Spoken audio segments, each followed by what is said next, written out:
Hey, true believers, Chris Mack coming at you with Batman 3 Jokers, Book 2.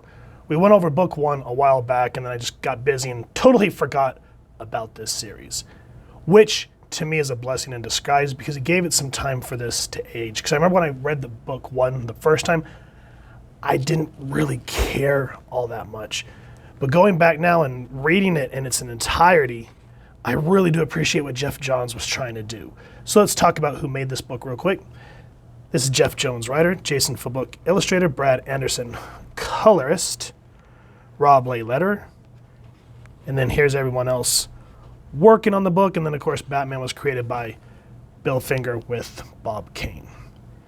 And the way this opens, where we see the Joker pull up to this house, and he's like, "Honey, I'm home." And it says the comedian, because remember, there was 3 Jokers. And spoilers if you haven't read Book 1, but the one that was, what was he? The criminal. Because we had the comedian, the criminal, and the... Oh, I can't remember what the middle one's called, but the one, Jason Todd basically shoots him in the head, dead. And you're like, holy crap. It does something to Barbara because she's the sole witness to the crime. Now, we'll put a pin in that for now, but the way that Joker comes home to these people in his mind, at first I thought this was the family from the Going Sane from Legends of the Dark Knight, but it's not. This actually follows the wife from The Killing Joke. And you come to find out that it's actually just in his mind. Because you get the joke, don't you? Because he's called the comedian, but the other 2 Jokers call him the failed comedian.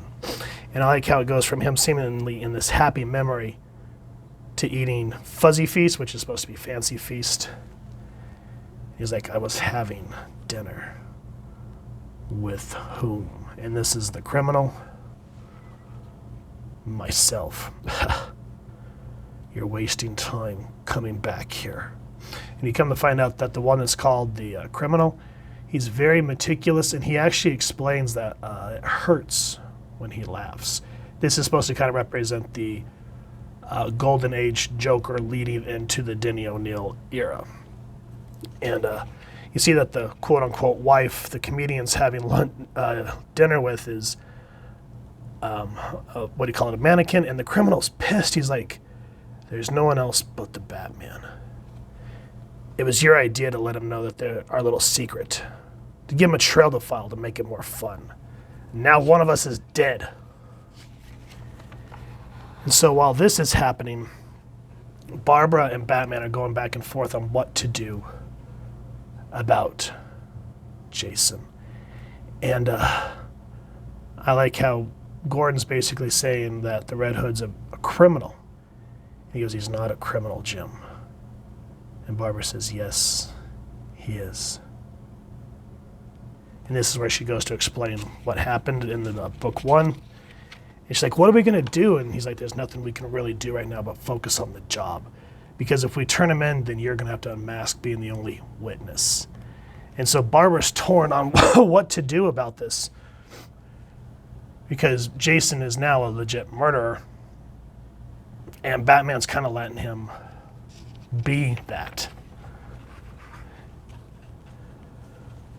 Now, there's a clue that leads to Blackgate Penitentiary. And what I like is it kind of reminds me again of the opening of the Killing Joke. He's going down the hall. We see Rupert Thorne. He has his strong hands on the bar. Backs off. Artorius Alexander, which I'm not 100% sure who that is, does the same thing. Now,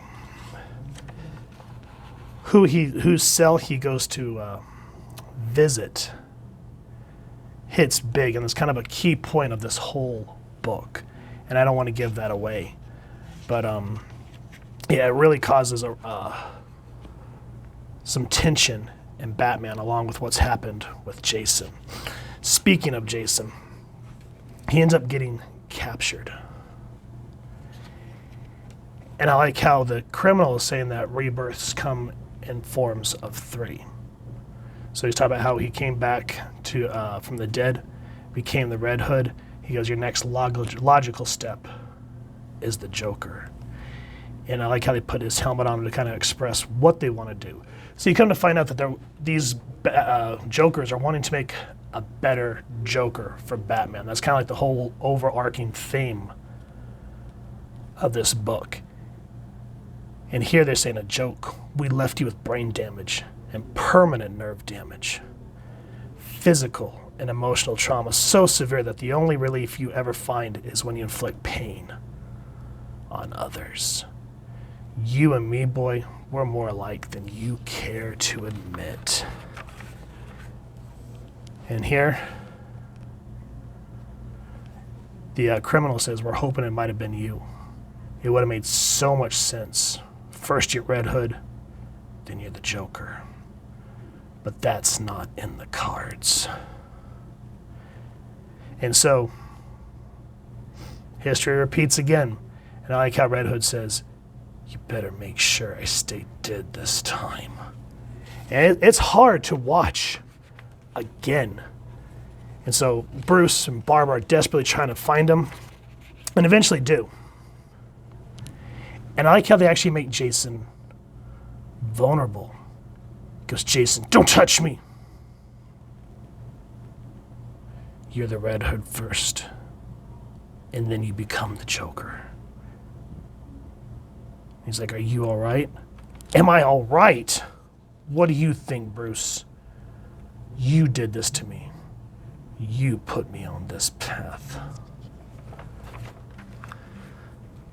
And so there's a lot to unpack in terms of Barbara having to deal with what happened during the Killing Joke, Jason having to come back from the dead, how Barbara had a support system. Jason didn't. There's a lot to go around. There's a lot of blame that Bruce has to answer for. And it really dives deep into the psyche. And I do appreciate that with this and Doomsday Clock that Jeff Johns really tried to follow Alan Moore, but he doesn't have the chops that Alan Moore has. That's why this kind of feels a little underwhelming. But for what it is, and the liberties he was allowed to take because this was a Black Label imprint, really good stuff and some really great moments. I don't want to go through the whole book. I want you guys to go support your local comic shop and read all 3 of these books. I highly recommend them. And if you've enjoyed this review, we really would appreciate if you take a moment to hit like, share, and subscribe. Helps the club channel more than you could possibly know. And if you won't mind hitting that fancy little Joker bell next to subscribe, that way as we continue to upload content, you guys will get notified. Come to the channel, and we love talking with y'all and hearing your thoughts and feedback down in the comments below or our social media pages, which I'll make sure to leave the links down in the description. So with all that said, thank you so much for stopping by. Hope y'all continue to have an absolutely amazing day reading, and happy hunting, true believers.